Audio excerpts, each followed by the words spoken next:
No, sir, ang tinutukoy ko po ang admissions against interest doon sa November 26, sir. No, sabi mo yung November 23 din na ayaw ng defense gamitin contracted, so yung kinausap is also an admission against her interest, di ba?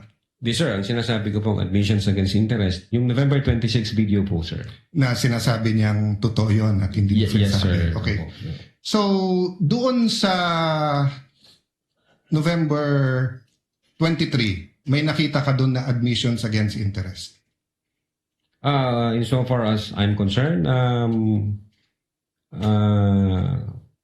nireiterate niya. Hindi, not reiterate. Siguro, para malinaw, in your mind, or as a lawyer or as an NBI agent, what is an admission against interest? Yun nga po, yung in-explain ko po kanina. Ito po yung isang bagay na ginawa ng isang tao na... Hindi ginawa, sinabi. Sinabi Kasi ng, it's admission eh. Apo, sinabi ng isang tao na ikakasira niya, but then instead of denying na sinabi niya yon, inadmit pa niya ito, nireiterate Okay, niya. very clear yon. And you and Agent John Mark Kalilong said that the basis of the investigation was the November 23 video, the basis sa inyong affidavit of investigation sa nag-file ng kaso is certain portions of the November 23 video. As well as the November, as well as other evidence. Okay. Apo. Sa November 23, ilan ang admission niya against interest?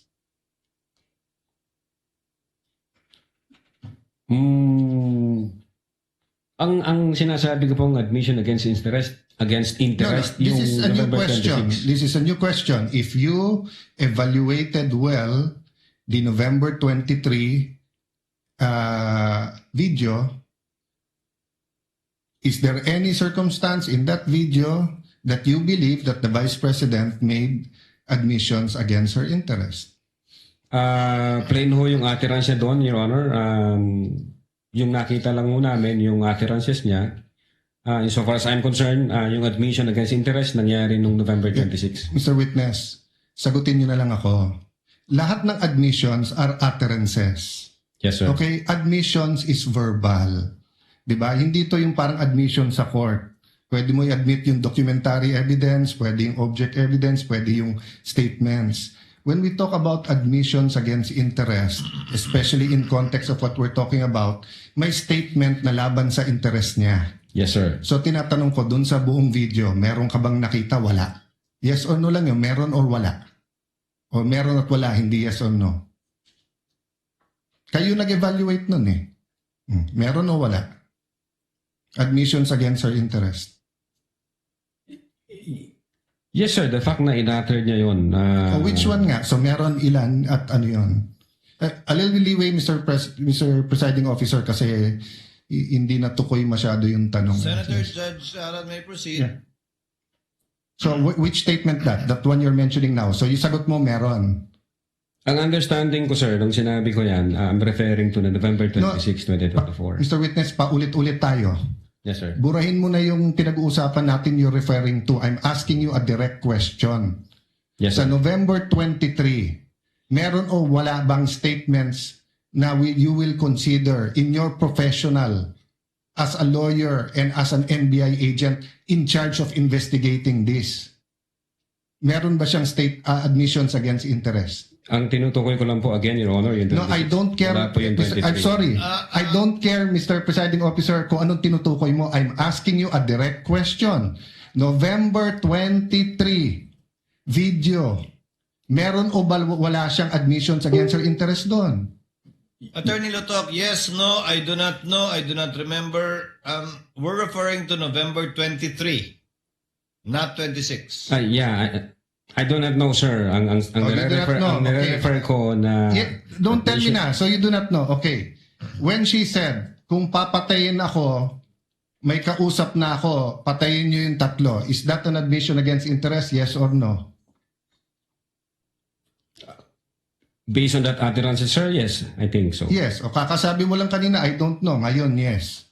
O ano pa sa video na yon na admission against interest? Meron o wala? Or I don't know? Yung utterances na yun, sir. Sir, Bukod nga, I'm Admission asking against you, interest. aside from the utterance, the statement, na kung papatayin nila ako, patayin sila, is there any other utterance in that video that you would consider admission against In so far interest? as I remember, wala na po yun. Wala na, okay. When the Vice President said, yung pinamigay sa DepEd, isn't that an admission against her interest kung may pinamigay? Siya po yung namigay, sir. So, ikaw ang nanood ng video, ikaw nag-evaluate, ako pa magsasabi sa'yo kung ano laman ng video. Akala ko ba, tinignan nyo ng mabuti yung video? Bakit hindi mo alam yung laman ng video? DSW, ano yun?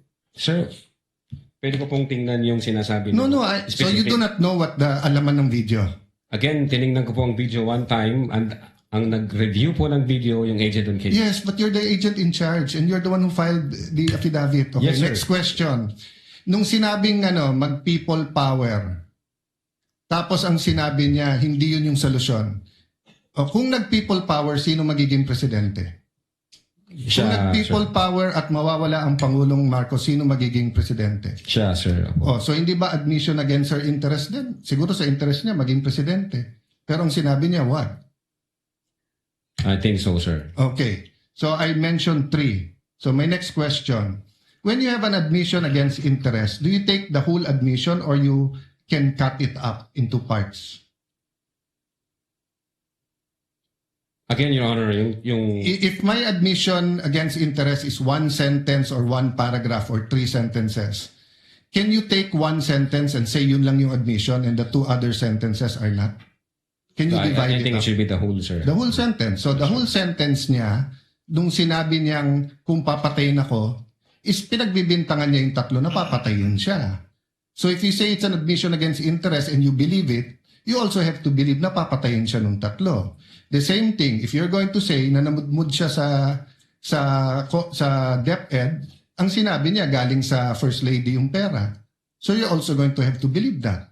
So if you're going to believe her, na yung ibang sinabi is seditious, ngayon sinabi nga niya, hindi solusyon ng people power.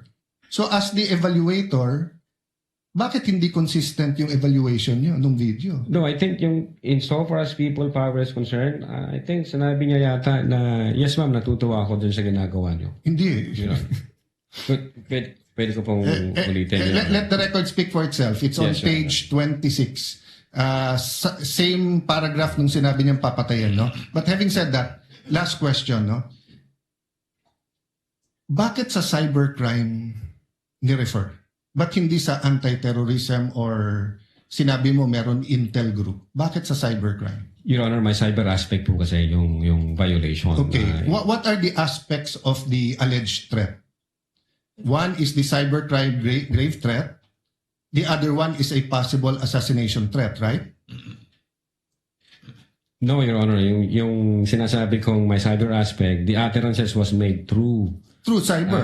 by- And the utterance, in accordance with you, constitute grave threat. Yes, sir. But if she meant it, and if it is true, and if it is accurate, it's also an assassination plot, isn't it? Kung totoo yung utterance niya, napapapatay kita, may kausap na ako, hindi ba assassination plot yun? Maybe, sir, yes. No, hindi maybe. NBI kayo nag-aano eh. May nagsabi sa presidente, papatayin kita. How much plain can that be as an assassination plot? That's why, sir, may validation process. That's why may validation. Kaya yung tanong ko, ano ba mas mabigat? Yung assassination plot o yung cyber aspect? No, Your Honor. No, diretso ang tanong. Hindi, no. Anong mas mabigat? It's a direct question.